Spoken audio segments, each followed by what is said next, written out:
Welcome people, I am so thrilled to share this video with you guys today using these Dollar Tree domes.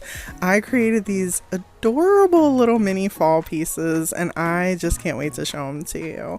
I did use a couple items that were also not from the Dollar Tree. I will link them down in the description box, but if you want to see how I made these items, just keep watching.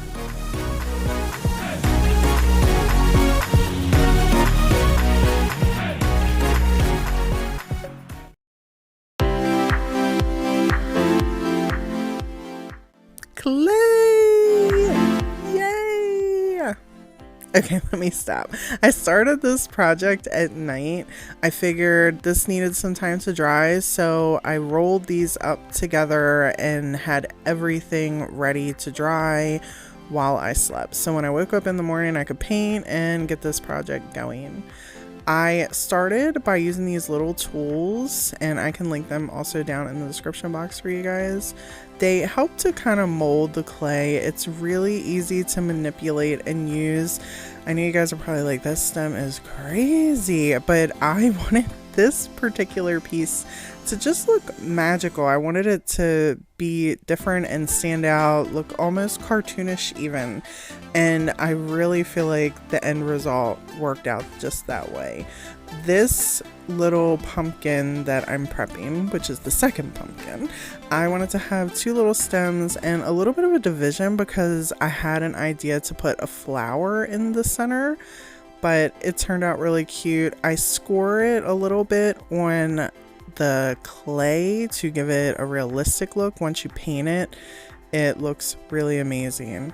I have these little tools, these little, what are they? Clay hole punchers. I call them clay hole punchers. And you just flatten your clay. It's really easy to work with clay. If you guys are watching this like, oh, I can't, you can do this. If you've ever played with Play-Doh, you can do this. You got this. Get a little bit of water and just let it dry. And it's just like anything else. But you can also buy little small cloth flowers at your local craft store and do this as well if you don't want to do the headache of all this extra. I'm extra almost every day of the week, so I figure why stop now. So I took these Dollar Tree, I'm sure you guys have seen this before, where somebody takes the candlestick holder and they glue it.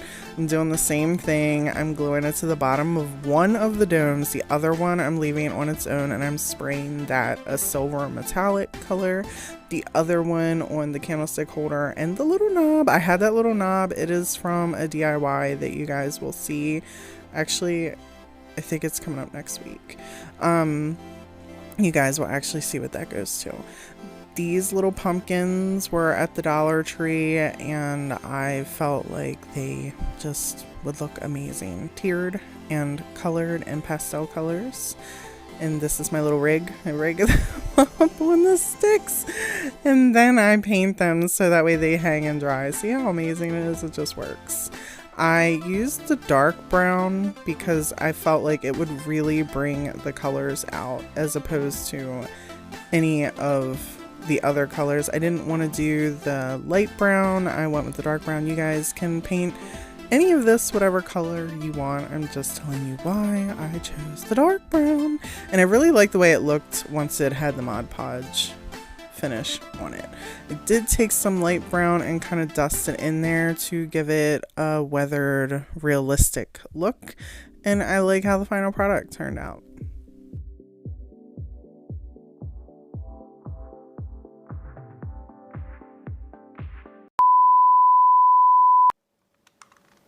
My bad, I thought I was hitting record when I started putting the moss and these pumpkins together. I apparently was not, so I'm sorry about that. Let's continue. They look adorable. They're stacked now, so I used some of the Dollar Tree moss and put in between them, and then I used Mod Podge to finish it. This is my little knob that went on crooked, so I had to adjust that, and I just pulled it back off and centered it better.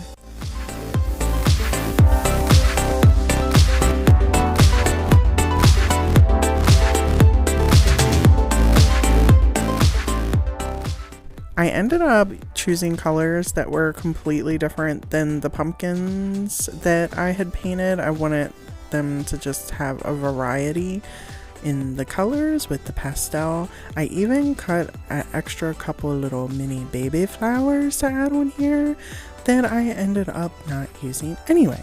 These little gems are left over from a project that another video that's coming up soon you guys will see.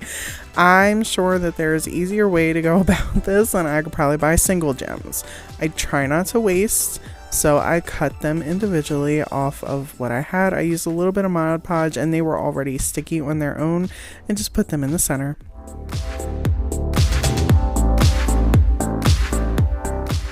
Now these flowers are completely fine on their own, but I don't know what's wrong with me. I just can't leave things alone, so I had to add some extra highlights onto them, and I like how it looked. I'm glad I did it.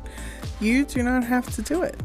Once I put the Mod Podge on them though, they came out really shiny, and I just liked how they looked when they were all done, so it was totally worth me painting them. I am going for that farmhouse style look with this one. Mystical, magical, farmhouse, rustic. It's got a long name on it, but that was the look I was going for. And I tied some twine around the knob at the top, and then added these little leaves from this vine ribbon that I got from Hobby Lobby. And it just brought it to life a little bit extra for me, adding the leaves.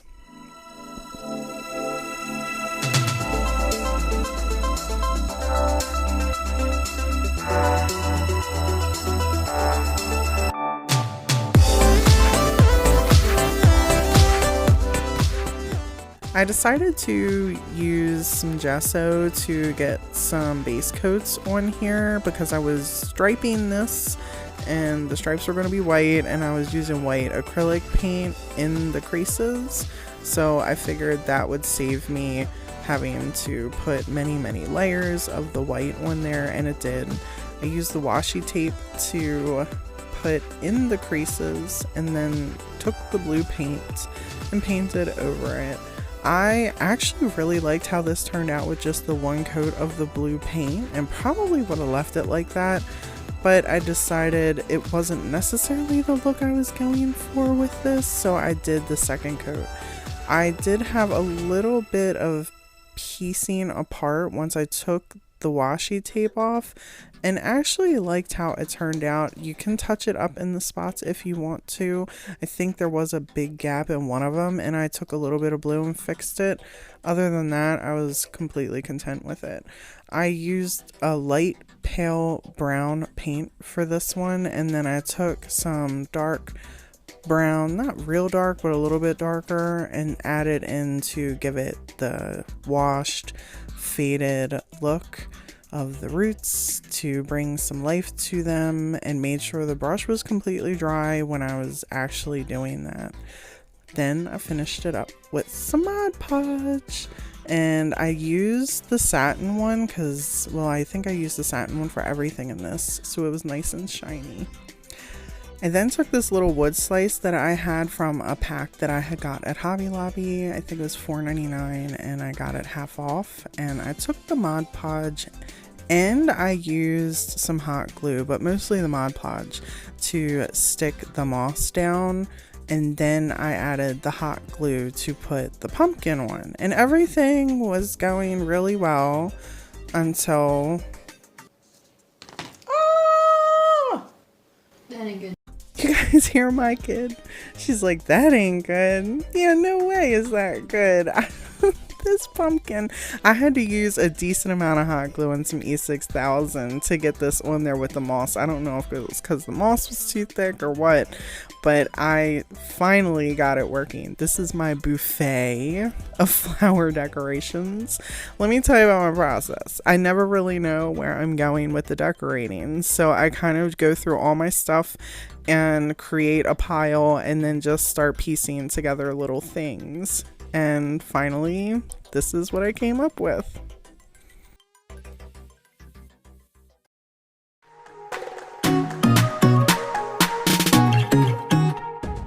Here we are, people. How adorable are these? is Magnifamazing.